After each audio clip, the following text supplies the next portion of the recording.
નમસ્કાર, આપ જોઈ રહ્યા છો નેશન પ્લસ ન્યૂઝ. હું છું આપની સાથે હિતલ ભગત. અમરેલીના સાવરકુંડલામાં લોહાણા મહાજન વાડી પાસે પાર્કિંગમાં ભાજપના મહામંત્રી સહિત 3 પર હુમલાને લઈને સ્થાનિક ધારાસભ્ય અને પોલીસ દોડતી થઈ હતી.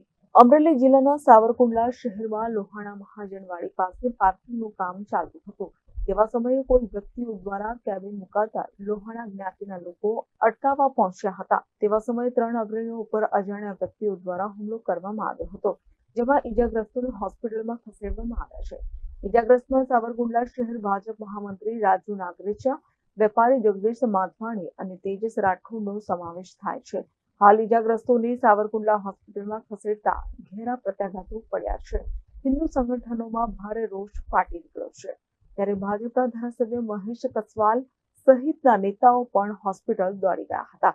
ઘટનાની ગંભીરતા દાખવી જિલ્લા પોલીસ વડા હિમકરસિંહ દ્વારા સાવરકુંડલા પોલીસને કડક સૂચના અપાઈ હતી, જેથી એએસપી વલય વૈદ્ય, સ્થાનિક પીઆઈ સહિતની પોલીસે હોસ્પિટલમાં પહોંચી તપાસ હાથ ધરી છે. આ મુદ્દે સાવરકુંડલા એએસપી વલય વૈદ્યએ જણાવ્યું હતું કે જે ઘટના બની છે તેની પોલીસ ફરિયાદ લેવાની પ્રક્રિયા હાથ ધરી છે. હું પણ હોસ્પિટલમાં પહોંચી છું.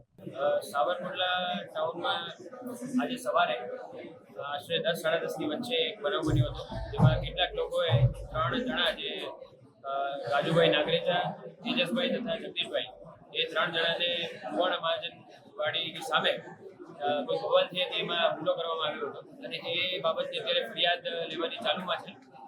પોલીસે ત્યાં બંદોબસ્ત રાખી દીધેલો છે અને કડકથી કડક કાર્યવાહી કરવામાં આવશે. ધારાસભ્ય મહેશ કસવાલાએ જણાવ્યું હતું કે અમારા સંઘના કાર્યકર્તા પર હુમલો થાય, અમારા ભાજપના કાર્યકર્તા પર હુમલો થાય, અમારા પર ગાડીઓ નાખી અને ગમે તે થાય, પોલીસનો બંદોબસ્ત ન હોય એનો મતલબ નથી. હું આઈજી અને એજન્ટ સાથે વાત કરું છું. તમારો રેકોર્ડ કરવું હોય તો કરજો, પણ મેસેજ પહોંચાડજો.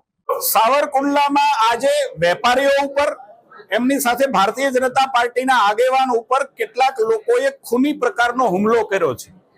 અંગત અદાવત અને દબાણ હટાવવાના પ્રશ્ને વેપારીઓ ઉપર આ પ્રકારનો હુમલો થાય એ બિલકુલ જાયજ નથી, વ્યાજબી નથી. અને એક ધારાસભ્ય તરીકે કહું છું કે મારી સહનશીલતાની હદની બહાર છે અને એટલા માટે મેં પોલીસને સ્પષ્ટ સૂચના આપી છે કે સીસીટીવીના ફૂટેજને ચેક કરવામાં આવે.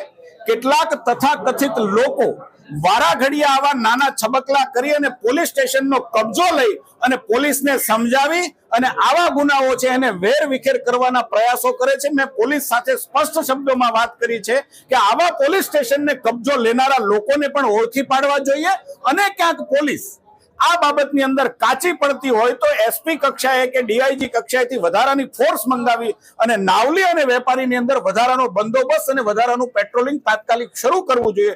સાવરકુંડલાની અંદર કોઈ પણ પ્રકારની કાયદો અને વ્યવસ્થાની પરિસ્થિતિ બગડશે તો એની જવાબદાર માત્ર ને માત્ર પોલીસ રહેશે. ઘણા સમયથી આ ત્રીજો હુમલો છે ભાજપના નેતા ઉપર, આપ શું કહેવા? મેં કહ્યું પહેલા સંઘના અમારા આગેવાન ઉપર હુમલો થયો છે, ફરીથી ભારતીય જનતા પાર્ટીના આગેવાન અને વેપારી પર હુમલો થયો છે. ગઈકાલે મેં કહ્યું હતું કે શાક બજારની અંદર પણ કોઈ દુકાનની અંદર જઈને ધમકી આપી આવ્યું છે. હું બહુ સ્પષ્ટપણે સાવરકુંડલાના વેપારીઓને કહું છું કે કોઈથી ગભરાવાની જરૂર નથી. આવી કોઈ ઘટના બને અમને કહો, પોલીસને તાત્કાલિક એફઆઈઆર કરવા માટેની હિંમત દાખવો. આવા કોઈ તત્વોથી ડરવાની પણ જરૂર નથી.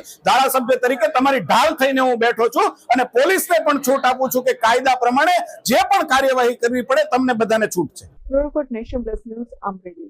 સમાચારોના સતત અપડેટ મેળવવા માટે અમારી નેશન પ્લસ ન્યૂઝની યુટ્યુબ ચેનલને સબસ્ક્રાઇબ કરો, બેલ આઇકન દબાવો અને જોડાયેલા રહો ફેસબુક, ઇન્સ્ટાગ્રામ અને ટ્વિટર પર.